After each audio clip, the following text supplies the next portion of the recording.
जो यहाँ रात को 1 बजे भी बैठी है, यहाँ के बच्चे, नौजवान और पूरी ग्राम पंचायत के साथ साथ इस इलाके से और विशेष रूप से मेरे छोटे भाई मलिक साहब और हरियाणा से और दिल्ली से। देखिए तेजा जी की जो आस्था पूरे देश के अंदर बढ़ी है। तेजा जी महाराज ने 1000 साल पहले वचन के खातिर गुजरी की गायों के लिए अपने प्राण न्यौछावर किए।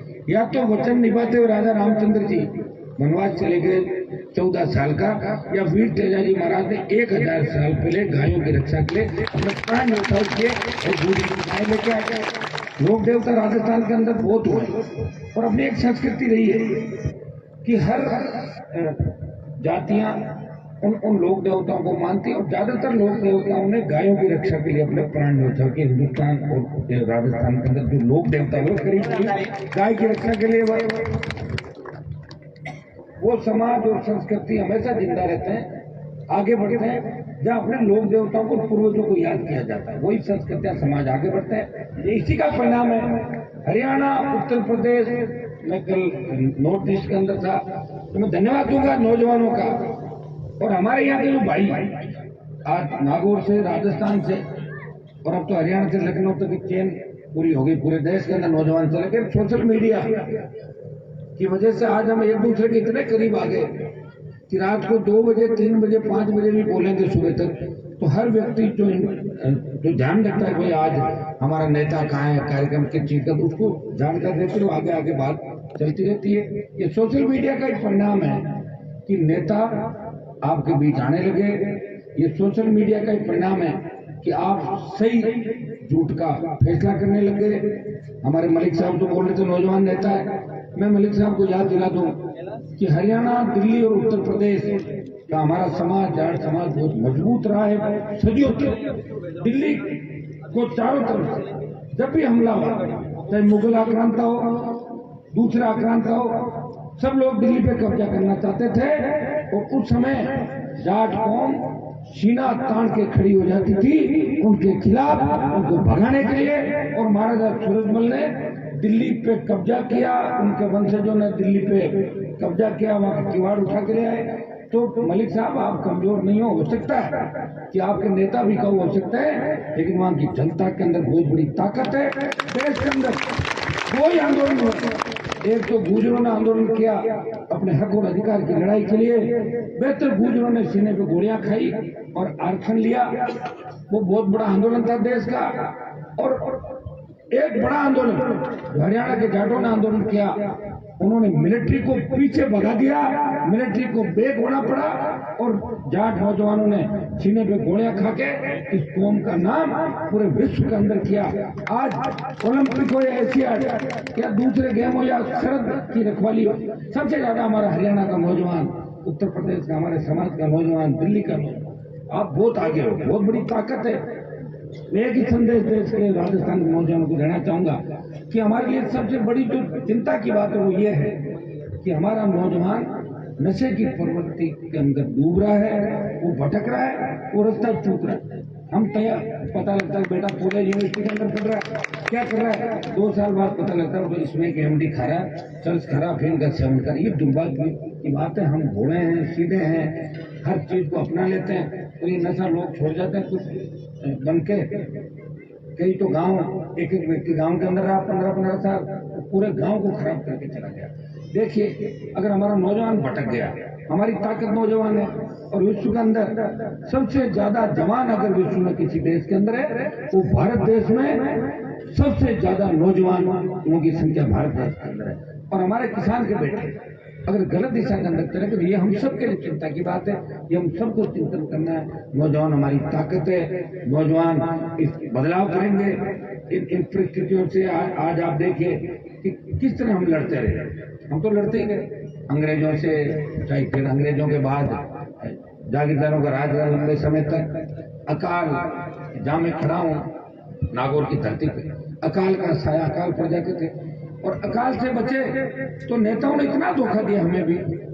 50-60 साल तक यहाँ नए राजा नहीं, 50 साल पहले हमारी बेटियां भी, बेटे भी जर्मनी, इंग्लैंड, अमेरिका पढ़ते, हमारे बच्चे दिल्ली, जयपुर पढ़ते। जब मैं राजस्थान विद्यालय का राजनीति करता था, 70 बोर्ड थे नागौर के जो वोट देने वाले थे, वो 70 ही थे। आज 2,500-3,000 वोट है। अगर उस समय एजुकेशन की बात हो जाती तो डेवलपमेंट होता, सारी बातें होती, लेकिन वो समय चला गया, वो वापस नहीं आएगा। अब तो एक ही चीज का आपको ध्यान रखना है, कौन क्या बदमाशी कर रहा है उसका ध्यान रखना है। चुनाव के अंदर हमारे पास बहुत बड़ी ताकत है, लोकतंत्र के अंदर वोट की ताकत, उसको याद रखना है कि अपना वोट बेकार नहीं जाए। पिछली बार इसी जाहिर के अंदर हमारा कैंडिडेट भी सेकंड नंबर पे था, बीजेपी थर्ड चली गई थी। और मुझे इस बात की खुशी होती है, मैं जब दिल्ली के अंदर बैठता हूँ, बात करता हूँ, तो लोग कहते हैं कि राजस्थान में 2 ही पार्टी है, वैसे जिद करते हैं, अरे भाई हनुमान जी कौन सी दुनिया में आप, या तो कांग्रेस है बीजेपी, 2 ही पार्टी राजस्थान। अब की बार बीजेपी की 150 आ जाएगी। उनको पता नहीं राजस्थान का भौगोलिक को नहीं जानते, ज्योग्राफी नहीं जानते राजस्थान की, उनको समझाना पड़ता है ये राजस्थान है, ऐसे चलता है, उधर चलता है।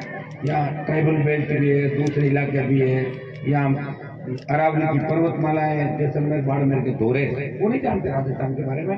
उनको बताते हैं तो कहते हैं आपकी पार्टी तो भी बनी नहीं, क्या कर लोगे। हर व्यक्ति जब शुरुआत करता है तो एक से शुरुआत करता है, और मेरी पार्टी देश की सबसे नई पार्टी है, राजस्थान की पहली पार्टी जो किसी किसान के बेटे ने राजस्थान के इस पार्टी को बना के नए नौजवान नेता राजस्थान में तैयार किए आज। और मेरे जैसा समझदार कान मिलेगा आपको नेता। हरियाणा से मलिक साहब आए, आप पता कर लेना कि आपके किसी नेता को कमजोर करने में हरियाणा नहीं जाता।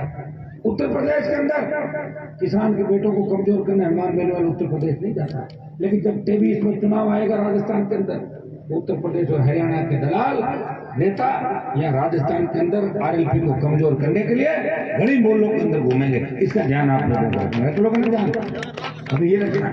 हमारे नौजवानों का तो विशेषकर जैसा इन्होंने बताया पीड़ा है, लेकिन आज हरियाणा के आप स्थिति देखो, उत्तर प्रदेश के अंदर देखो, कहाँ तो 2 चरण सिंह देश के प्रधानमंत्री हुए, कहाँ उनके परिवार के लोगों ने 25 सीट लेकर 30 सीट लेकर समझौता कर लिया, क्या नहीं किया यूपी के अंदर। हरियाणा में क्या हुआ, कहाँ तो मुख्यमंत्री की बातें करते थे, कहाँ डिप्टी सीएम बन के दूसरों की जूतियां उठाई नहीं उठाई हरियाणा के अंदर। ये हालात राजस्थान के अंदर भी।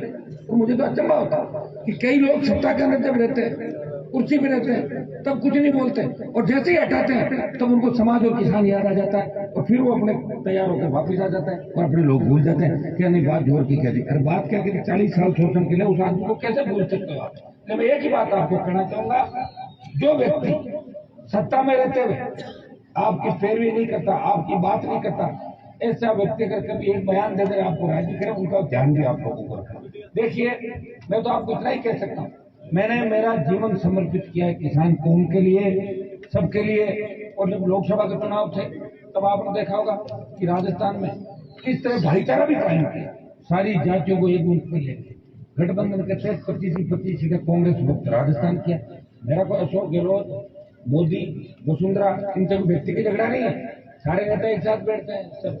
अब मैं तो जिद्दी आदमी बात पकड़ी है मैंने कि मैं तो वसुंधरा को भगाऊंगा, और भगा दिया वसुंधरा को। आप बताइए वसुंधरा कितनी बड़ी थी, वो लोगों का नमस्कार नहीं लेती थी, उसकी मैंने ये स्थिति कर दी कि वो अपने नेताओं को माला पहनाने के 25वें नंबर में खड़ी रहती राजस्थान। और इसी बीजेपी कार्यालय के अंदर जब आपका आशीर्वाद था, जब मैंने गठबंधन किया बीजेपी से, तो मैंने एक शर्त रखी, मैंने कहा गठबंधन करूंगा लेकिन वसुंधरा मेरे पास नहीं होनी चाहिए। बाट बिठा दिया वसुंधरा बीजेपी कार्यालय का। अंदाज लगा सकते कि मैं जो जिद करता हूँ उसको पूरी करता हूँ। जब देश में किसान आंदोलन हुआ, यह आंदोलन कोई राजस्थान के किसानों का नहीं था, ये पंजाब के किसानों का आंदोलन था, और हरियाणा के किसानों ने अपने पंजाब के भाइयों की मदद करने के लिए हरियाणा के किसानों का आंदोलन में कूदा। और हरियाणा पंजाब के किसानों ने मुझे कहा, उत्तर प्रदेश के किसानों ने कहा, नेताओं ने कहा, इन नौजवानों ने कहा कि मान जी आप किसान के बेटे हो, अगर आप दिल्ली और जयपुर का रास्ता रोक दो तो प्रधानमंत्री को झुकना पड़ेगा। भाइयों, मंत्री पद को ठोकर मारी और 70 दिन तक सड़क पर बैठा, दिल्ली जयपुर का रास्ता रोका, और प्रधानमंत्री को अगर झुकाया तो देश के अंदर अगर प्रधानमंत्री कभी झुका जिद्दी मोदी, तो किसान आंदोलन से झुका, हमारी कौम के उस आंदोलन से झुका, जो आंदोलन आज तक इतना बड़ा आंदोलन नहीं हुआ। हाँ, हो सकता है इस आंदोलन के अंदर कोई आदमी ज्यादा छप गया होगा अखबार के अंदर, व्यवस्थाएं होती है आप जानते हो, कोई आदमी जिला मुख्यालय बैठा तो वहाँ पंचायती खेलेगा, और कोई उधर बैठा दूर 200 किलोमीटर तो विचार नहीं पहुंच सकता। थप्पड़े से नहीं होता। सत्ता को ठोकर किसने मारी ये देखा जाता है कि जब संकट आया तो सत्ता को ठोकर मार के सड़क पे अपने भाइयों के बीच कौन आया। जो सड़क पे रहता है वो तो सड़क पे रहता है, वो तो लोकसभा के अंदर थोड़ी आएगा। लोग तो सड़क से लोकसभा के अंदर जाना चाहते हैं। हमने मंत्री पदों को ठोकर मारी, पंजाब के अकाली बाहर निकले और राजस्थान की राष्ट्रीय लोकतांत्रिक पार्टी तो राजस्थान के किसान के बेटे की तेजा जी के आशीर्वाद से बनी पार्टी कि आपके सांसद ने सत्ता को ठोकर मारी और कहा प्रधानमंत्री जी मुझे पद नहीं चाहिए, मुझे मेरे भाइयों का सम्मान चाहिए और किसानों की जीत चाहिए। ऐसे लोग क्या होता है, एक बार एमएलए बना तो किसी को वो पता क्या करता है, वो प्रॉपर्टी बनाता है। प्रॉपर्टी इतनी दुनिया भर की कर लो, ये कर लो, लूट खचोट, और ये बाहर जाने की जरूरत नहीं। अपने नागौर के अंदर देख लो, पहली बार नागौर के हमारे समाज के 8 विधायक बने। कभी बने क्या 52 से लेकर आज तक कभी नहीं बने, और 8 विधायक नागौर में बने। और सबसे ज्यादा पीड़ित नागौर में कौन है, हम पीड़ित। पीसीआर भर के चला जाएगा कोई भी, 1 लाख का बिल आ जाएगा, समय पर बिजली नहीं, पानी नहीं, सड़क नहीं, स्कूल नहीं, और लूट खचोट कमीशन थोड़ी जितनी नागौर में चल रही। मामा वाले एमएलए तो अपने ही समाज के व्यक्ति की हत्या करवा दी सरेआम। बताओ, ऐसी विडंबना कहीं देखने को नहीं मिलेगी। इसलिए पिछली बार तो आप देखने से हमने सबकी मदद कर दी, चलो इन बेगाना में भी कर दी, कभी कहीं कर दी, लेकिन अब की बार अगर मदद ही करते रह जाएंगे ना तो उम्र तो बढ़ रही है, वो तो रुकेगी नहीं। मेरे से आपकी रुक जाए क्या? पहले मैं 43 साल 44 का 48 का हो गया था, अगली बार फिर नहीं संस्था बनूंगा, क्या होगा बताओ। समय जो होता है ना, तो समय पे अब 23 के अंदर ये गोल्डन चांस हम सबके लिए। आपको लड़ाका आपका भाई मिला हुआ है, अकेला व्यक्ति हूँ, आप जानते हो अकेला व्यक्ति लड़ा हूँ। हर जगह आप मुझे चाहते हो, हनुमान जी को बुलाओ, हर जगह मैं प्रयास करता कोशिश करता हूँ। और देखिए मेरे खाते में संघर्ष लिखा है, किसान आंदोलन खत्म हुआ, देश के जवानों का आंदोलन मेरे ऊपर आ गया, सेना भर्ती रैली जो संविदा ठेके पे दी, उसकी लड़ाई देश में कोई एमपी नहीं लड़ता, हनुमान बेनीवाल लड़ता है। जोधपुर में नौजवान पहुंचे, आप लोग आए थे, 2 लाख से ज्यादा की संख्या में नौजवान पहुंच के दिल्ली तक संदेश दिया कि राजस्थान का नौजवान इस बार देश के नौजवानों का आंदोलन का नेतृत्व करेगा। नहीं हो सकता कि अग्निवीर का एग्जाम इन्होंने निकला, जल्दबाजी में किया, बच्चे कुछ इधर उधर हो गए। लेकिन आप चिंता नहीं करें, सेना भर्ती जो ठेके पे दी है, ये प्रधानमंत्री को इस निर्णय को वापस लेना पड़ेगा, ठेका निरस्त करना पड़ेगा। और हमारे जितने भी सेना के अंदर भाई जो सेना भर्ती रैलियां हुई, चाहे एयरफोर्स की थी, चाहे नेवी की थी, चाहे हमारी सेना की थी, इसमें जिनके रैली हो गई, उसके बाद जिनका एक एग्जाम बाकी था, फिजिकल हो गए, कहीं ज्वाइनिंग बाकी थी, तो उन सबको मैं आश्वस्त करना चाहता हूँ, समय लग सकता है, अब लड़ने वाला कोई भी नहीं। अभी लोकसभा का सत्र चला, मुझे बड़ी उम्मीद थी कि कांग्रेस पार्टी भी अग्निपथ योजना के विरोध में लोकसभा में बोलेगी। तो पहले दिन आए कांग्रेस, मैं मेरा अग्निपथ का वो लेके चला गया वहां पर कि अग्निपथ वापस अकेला। मैंने कहा मैं तो अकेला ही, कोई दिख ही नहीं रहा मुझे।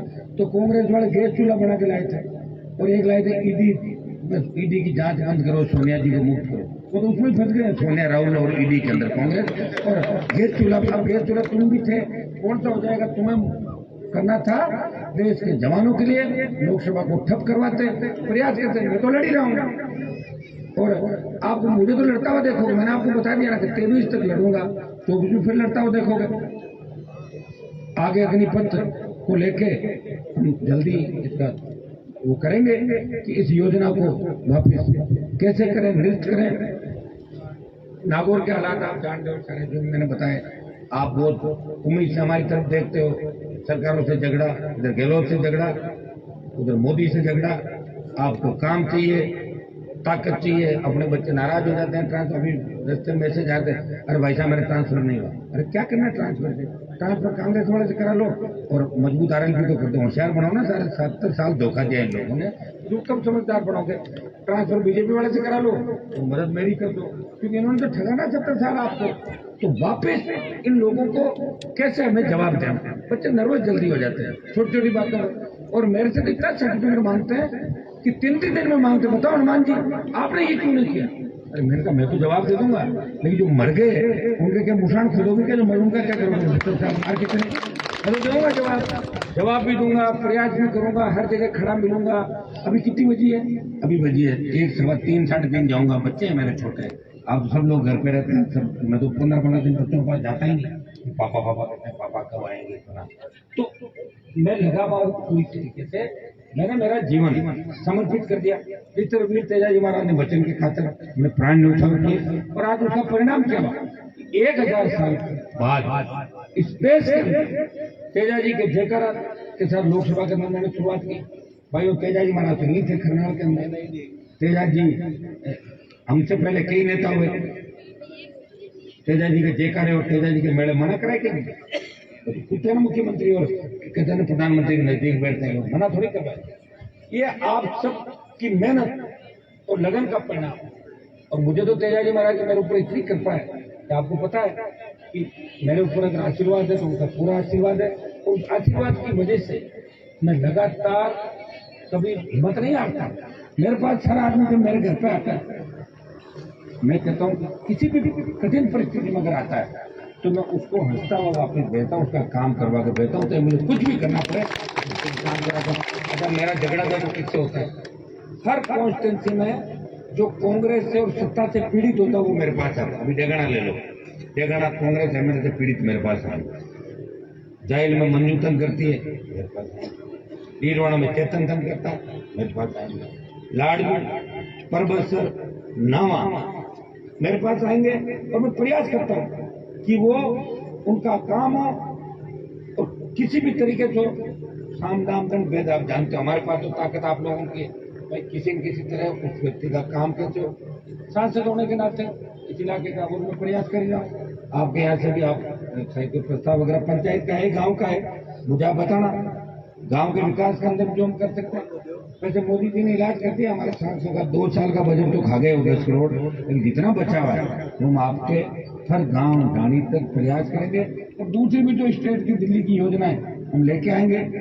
देखा मैंने ये जो सड़क खाटू से सांजू और सांजू से डेगाना, मैंने पूछा ठेकेदार कौन था, बोलता पता नहीं कौन, पर मुझे लग रहा है सारा ही पैसा बेकार के चला गया जो भी था। पूरी सड़क टूटी और किस तरह टूटी? आप मैं तो इसको टूटी हुई देख रहा हूँ, बनी कब थी सड़क?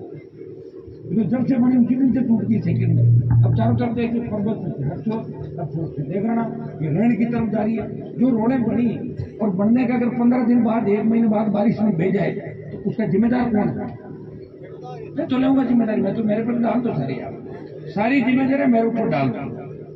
मैं लेने के लिए तैयार हूँ क्योंकि मुझे लड़ना है, संघर्ष करना। किसी की जांच करवाते हैं 50 आदमी को लेके आ जाता है, अरे साहब मुझे मारो मत, कोई रिश्तेदार आ जाते हैं उसके, अरे साहब हम तो आपको वोट रहे हैं, ये नहीं होगा। हम क्या कर सकते हैं इसके बारे में भी आपको चिंतन करना होगा।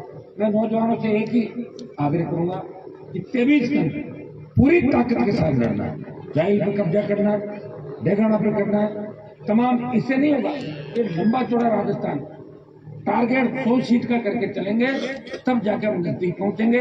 और भगवान की अगर कृपा रही तो तेजाजी का आशीर्वाद है।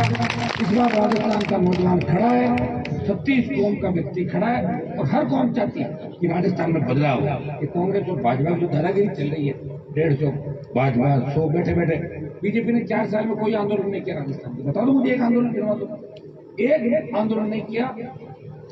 ये तो हम लोग खड़े हैं, इतने बीजेपी वाले भी आपको दिख जाते हैं कभी कभी। अगर हम नहीं हो ना बयान नहीं देते, तो बीजेपी तो आराम से सोए रहे, उनको अपना आप लोग वोट दें, जरूरत का जब अपने आप अपन वोट देते तो उनको आप हो सकता है कि आपको देखिए आप 10 साल पहले जाके देखेंगे, मैं जब शुरू मेरा वसुंधरा झगड़ा हुआ तो हमारे समाज के लोग मुझे कहते थे कि हनुमान जी आपने क्या कर दिया, मंत्री बन जाते, मैडम आपको जेल में डला देगी, कोई कहते थे कुछ कर देगी, इनकाउंटर करा देगी फलाना। मैंने कहा कई मैडम देख लिया हमने, करा देगी इनकाउंटर। लड़ते रहे, मैडम पीछे चली गई और जो हमारे इनकाउंटर का सोचते थे उनका इनकाउंटर हो गया, भागने वाला राजस्थान।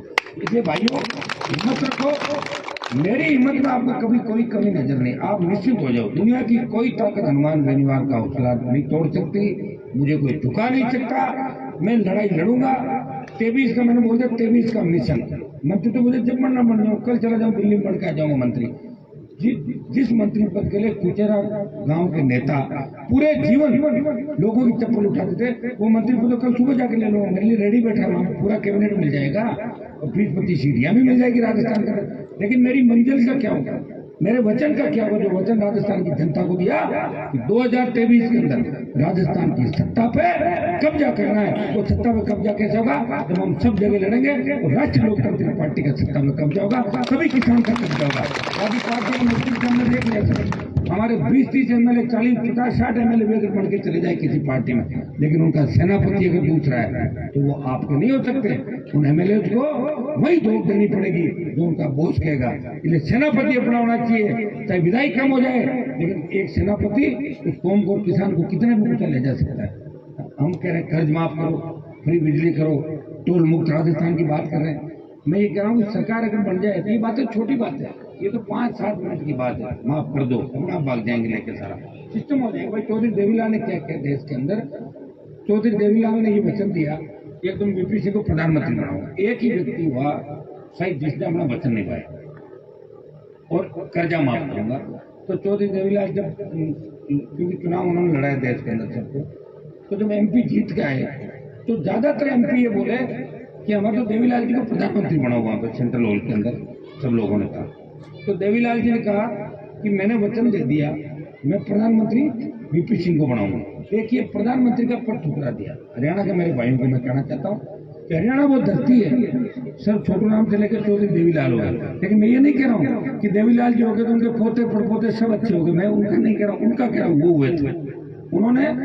और दूसरा उन्होंने कहा मैं किसान का कर्जा माफ करूंगा 10,000 का, तो 10,000 रुपए मूल, ये बात है 89-90 की।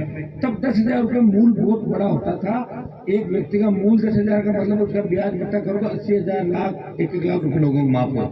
तो जब मीटिंग बुलाई, रिजर्व बैंक ने हाथ खड़े कर दिए कि साहब हम कर्जा माफ नहीं कर सकते, बैंक के घाटे में चली जाएगी, दिवालिया हो जाएगा। उन्होंने कहा मुझे कोई मतलब नहीं, मैंने वचन दिया है कि देश के किसान का कर्जा माफ होना चाहिए। मेरे पास तो कागज बना के ले आओ, मैं लिख दूंगा चौधरी देवीलाल नीचे, मैं नहीं जानता। और उन्होंने कर्जा माफ करा दिया। और फिर वीपी सिंह की उनको बिगड़ गई 4 महीने बाद। एक उन्होंने ये भी कर दिया था कि गांव का आदमी दिल्ली की कोई 5 स्टार होटल में जाए तो उसको आधे पैसे में खाना, धोती कमीज वाला आदमी, बहुत बड़ी बात है। तो शहर के लोगों ने क्या किया, बदमाशी शुरू कर दी, धोती कमीज खरीद लिए बाजार से, पहन के जाने लगे। तो वो लगता गया 200-500 रुपये में आ जाते थे। लेकिन उस व्यक्ति के मन में गांव के लोगों की चिंता थी, कर्ज माफ भी कर दिया और अपना वचन भी निभा दिया। तो ये चीजें याद की जाती है कि किस व्यक्ति ने, तेजाजी महाराज ने 1000 साल पहले लड़ाई लड़ी। बाकी लोक देवताओं का जो इतिहास है ना, वो 400-500 साल का, सबका उठा कर 1500, 1600, 1700, यह है 1000 साल पहले। मतलब 1000 साल पहले हम लोग दूसरे के लिए लड़ते थे, प्रयास करते थे। और आज मैं सब भाइयों का, या तो 26 करोड़ लोग बेटा, मुझे अच्छा भी लगा यहाँ हमारे कालवी जी और सब लोग नौजवान लोग शुरू से मेरे से जुड़े हुए, हमें भाईचारा बना के रखा, इसके बिना तो आगे बढ़ ही नहीं सकते। भाईचारा बना के रखें, लेकिन हर किसी बात में, मान लो कोई व्यक्ति अपने स्वार्थ के लिए लड़ता है, शराब के ठेकेदार है तो वो लड़ लिए, उसमें अगर जाति को धकेल दे, ऐसे लोगों से हमें सावधान रहना। हमें कौम का जो हथियार है ना, इसका उपयोग वही करना चाहिए कि अच्छा काम करें। मेरे पे लोग कहते हैं कि हनुमान जी तो जातिवाद बढ़ाते हैं, लड़कों को खराब करते हैं। ये कहते हैं लोग कि हनुमान तो लड़कों को खराब करता है। आप मुझे बताओ, जब देश के अंदर नौजवानों को तकलीफ पड़ी, जब सेना को ठेके में दे दिया, तब देश के नौजवानों के लिए सबसे पहले कौन एमपी आके खड़ा हुआ? हनुमान बेनीवाल हुआ। नौजवानों को खराब नहीं कर रहा, उनको उनका अधिकार दिला रहा है। देश के अंदर किसान को उसका अधिकार दिला रहा है। ये लोगों को तकलीफ जरूर, मेरे से लोगों को ये भी तकलीफ, हनुमान जी हेलीकॉप्टर में क्यों घूमते? अब तुमसे पैसे थोड़ी ले रहा हूँ, तुम्हें क्या करना घूम रहा हूँ? तो तुम्हारे घर का ध्यान रखो, मैं मांग नहीं रहा हूँ। जांच करा लो भाई, मोदी जी मेरी जांच कराओ, ईडी से, सीबीआई से, अशोक गहलोत जांच कराओ। वसुंधरा ने जांचें कराई, बैंक के खाते में 15 रुपए मिले थे, क्या कर लेते वसुंधरा मेरा बताओ। और दर्ज किए थे, खत्म हो गए सारे, आपकी कृपा रही। और इस प्रदेश के अंदर 5 लाख 7 लाख जो लोग जुटे हर जगह, नागौर, बाड़मेर, सीकर, आपका बीकानेर, जयपुर, और अब जो जोधपुर की रैली की, सिर्फ 4 दिन के 4 दिन में मैंने लोगों से अपील करी। और उस रैली के अंदर लोगों ने कहा कि ये तो किसानों को लेकर जाएंगे ज्यादा, किसान के बेटे आए, पगड़ी वाले लोग कम थे, सारे नौजवान थे, और दिल्ली हिल गई। क्या क्या हो गया 4 दिन के अंदर इतनी बड़ी संख्या? भाइयों, ये तो दूसरी पार्टियां अगर अग्निपथ को लेके बैठ के हमारे साथ 10 MP और आ जाते तो मुद्दा और जल्द से उछाला जा सकता था। समय लगेगा, आप चिंता नहीं करें। मेरी एक आदत है, मैं कोई बात पकड़ता हूँ उसको उसके अंजाम तक पहुंचाता हूँ। बीच में आज तक मैंने कोई बात नहीं छोड़ी, और जिनका पीछा किया उनको भी दिन में तारे दिखाए और ज्यादातर का शटर बंद कर दिया। इस राजस्थान के अंदर चले गए, उनके नाम रह गए पीछे, और अगर बचे कुछ हैं तो अपने पास टाइम बाकी है, कोई दिक्कत नहीं है। वो तो सो गए होंगे 9 बजे, मैं तो घूम रहा हूँ 3-4 बजे से। 9 बजे सोने वाला तो कोई खतरा नहीं, आप अपना आप ही समाप्त हो जाएंगे। तो वो अपना आप ही होंगे। जिन लोगों ने वीर तेजाजी महाराज को याद नहीं किया, जो लोग अपने आप को तेजाजी महाराज से बड़ा मानते थे, वो ये कहते थे अरे काई खंडाल में तेजाजी, बोलो मैं हाँ तेजाजी। बताओ, जब उनकी सोच ऐसी थी, इसलिए मैं तो मुख्यमंत्री बन पाए, और मैं उस जगह तक हम लोगों को ले गया। खुद तो डूबे ही डूबे, हमें और डूबो के गए। वो कहते हैं ना, गणगौर को कौन ले डूबा? आप क्या बोलो, आप नहीं जानते मास्टर जी? वो ले डूबे अपने को नागौर को, और साथ में ले डूबे राजस्थान को। मेरे को दूसरे समाजों के लोग कहते हैं कि हम तो साहब आपके जाट समाज के नेताओं को हम नेता मानते थे, नाम गिनाते 3-4। बोले जब इन्होंने आपके समाज का ही भला नहीं किया, हमारा कैसे कर दिया? हमने सब अलग अलग तय कर लिया हमारे नेता समाजों कि हम आपके पीछे क्यों। सही बात नहीं। दूसरी सारी जातियां कभी न कभी हमारे साथ रह के हमें लीडरशिप देती थी राजस्थान में, हमने ली नहीं। हम तो खुद जाके कभी शोकाडी को मुख्यमंत्री बनाते, कभी शिवसेना मातुम का झंडा उठाते, कभी हरदेव जोशी को बनाते, कभी तीसरे को लड़ लेते आपको 5-6 लोग, तो गुलामी स्वीकार करते। इसी का परिणाम ये था कि हम पीछे रह गए। एक बार अगर एक इलाके से कोई कैबिनेट मिनिस्टर भी बनता है, वो ईमानदारी से काम करता, तो इलाका आबाद हो जाता है। या तो चांस थे, समय था, किया नहीं, और परिणाम और जो तकलीफ हमें भुगतनी पड़ रही है। फिर भी आप ये तो बताओ, कम से कम मैं नागौर के अंदर बैठा हूँ, 24 MP तो सो रहे हैं राजस्थान के अंदर। आपके जोधपुर के तो मिनिस्टर होंगे, 3-4 मंत्री है, आप उनके पास जाके MP को ये कह दो कि मेरी फाइल चेंज करानी दो, पता क्या कहेंगे? हमारी सरकार नहीं, तो सरकार 5 साल बाद आएगी नहीं है। फिर तुम्हारे साथ जो रहे, बूथ पे एजेंट बैठा, तुम्हारे नारे लगाए, तुम्हारे लिए लड़ा, उसका क्या होगा बताओ मुझे? MP साहब नहीं करते। हमारा राज नहीं है। हम मोदी जी बात करें, मोदी जी मिलते हैं तुम्हारी तरफ तो नहीं देखते, मोदी जी तो किसी से नहीं मिलते, अपना टाइम पास करते। एक व्यक्ति है जो अपने नागौरी में पूरे राजस्थान और पूरे देश की, जब हरियाणा का हमारा बच्चा संकट के अंदर होता है, जाट आरक्षण आंदोलन के अंदर जिस तरह हमारे बच्चों में झूठे मुकदमे दर्ज करा के उनको जेलों में ठूस दिया, उनकी आवाज भी लोकसभा के अंदर कोई उठाता है, तो नागौर का सांसद हरियाणा, उत्तर प्रदेश और तमाम देश के नौजवान और किसान की बात करता है। भाइयों, मैं हरियाणा और यूपी के जो जवान यहाँ आए, ये नर्वस हो जाते हैं अपने नेताओं को देख के। मैं इनको कहता हूँ आप अपने नेताओं को देख के नर्वस क्यों? तो मैं हूँ ना भाई, दिल्ली लोकसभा के अंदर तो मेरा संसदीय क्षेत्र बहुत दूर पड़ जाता है। हरियाणा यूपी में चारों तरफ दिल्ली के काम मुझे मान लिया, अगर पार्लियामेंट चलती है तो आप बताया करें जो भी इश्यू है हम फेस करेंगे। आज देश के अंदर सबसे ज्यादा पहलवान, सबसे ज्यादा जो पदक मिलते हैं हमारे हरियाणा, पंजाब, यूपी, दिल्ली, यहाँ के लोग लेकर आते हैं। हमारे राजस्थान में तो सरकारों ने ध्यान नहीं दिया। ग्रामीण ओलंपिक कराने की बात करें, हमें पहले संसाधन तो दो, हमारा अलग से बजट हो, इस देश के अंदर अलग से खेल बजट करवाओ, पदक हमारे आते हैं। छोटे छोटे देश कितने गोल्ड ले जाते हैं, हमें एक गोल्ड ले जाते हैं, एक रजत में इतने राजी होते हैं, ओ एक गोल्ड जीत लिया। कितना बड़ा देश है इंडिया में, तो 125 करोड़ से ज्यादा जिस देश की आबादी हो, वो एक गोल्ड और एक रजत से राजी हो जाए देश, इसका मतलब समझ लो हम कौन सी दुनिया का। अब देखिए, इधर तो कांग्रेस में राहुल गांधी और प्रियंका ये लोग हैं, इनको लोग देखना नहीं चाहते। मोदी जी आराम से फुटबॉल खेल रहे, सामने पाड़ा गोल खाली है, बिना गोलकीपर के खड़े हैं और चाय चाय गोल दाग रहे हैं। ये तो होगी दिल्ली की स्थिति। लेकिन राजस्थान के अंदर हम मजबूत हैं। आपको अपनी ताकत का अंदाज है। जब राजस्थान का किसान संगठित होगा तो 100 सीट तो बड़ी बड़ी आपके खाते में 100 सीट सीधी आ जाएगी। जरूरत नहीं भी समीकरण बढ़ाना है, या इस जाति का लड़ेगा, या वोट देना है या लेना है। आप समझ गए सारी बातें। या 30-40 हजार किसी और को देना है, दूसरी जातियों को विधायक भी बनाना है, तब जाके सरकार बनेगी आप और बन जाएगी। और ये तो हो गया हरियाणा यूपी का जो झंडा लेकर हम पहले घूमते थे उन नेताओं का। इस राजस्थान में पार्टी बना के नौजवानों को 5-5 लाख की रैली के अंदर मंच दिए। जिस तरह मैं इस मंच पर भाषण दे रहा हूँ, मेरे 5-5 लाख की रैली के अंदर 50 नौजवान जिन्होंने कभी सोचा नहीं होगा कि 5 लाख की रैली में मैं खुद बीजेपी के अंदर था, मुझे पता है जब अटल बिहारी वाजपेयी की रैलियां होती है कोई और होती, तो हमारा तो मंच में ही नंबर नहीं आता बताओ। और उसी अनुमान बेनीवाल इस किसान कौम की सेवा करते हुए नए नेता राजस्थान के अंदर तैयार किए। कई बच्चे मुझे भी कहते हैं कि भाई साहब पार्टी गतिविधियां बढ़ाओ, तो मैं तो प्रयास कर रहा हूँ रात और दिन।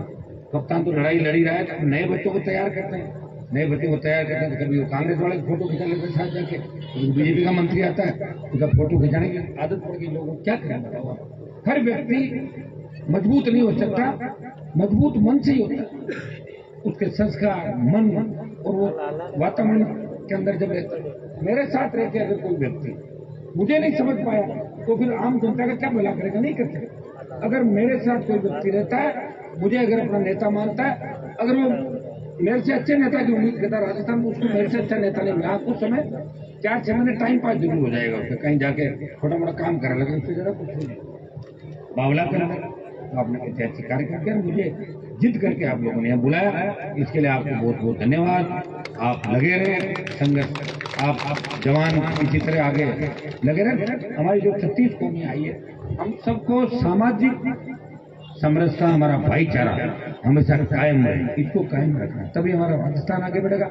और सबसे ज्यादा यहाँ जाट राजपूत समाज की बड़ी संख्या पंचायत, मैं हर जगह कहता हूँ, जालोर गया जब भी कहा राजपूत समाज के लोग भी मुझे मिले, मैंने कहा भाई अगर अपन लोग शेड्यूल कास्ट के लोगों का ध्यान नहीं रखेंगे तो कौन रखेगा? क्योंकि हम उन जातियों में आते हैं जो लंबे समय तक आगे थे। कई जगह राज अलग अलग तरीके से, कई जगह हो सकता है कि हम लोग राज में नहीं थे, कई जगह हमारी कौम ने भी राज किया, इन लोगों ने भी राज किया।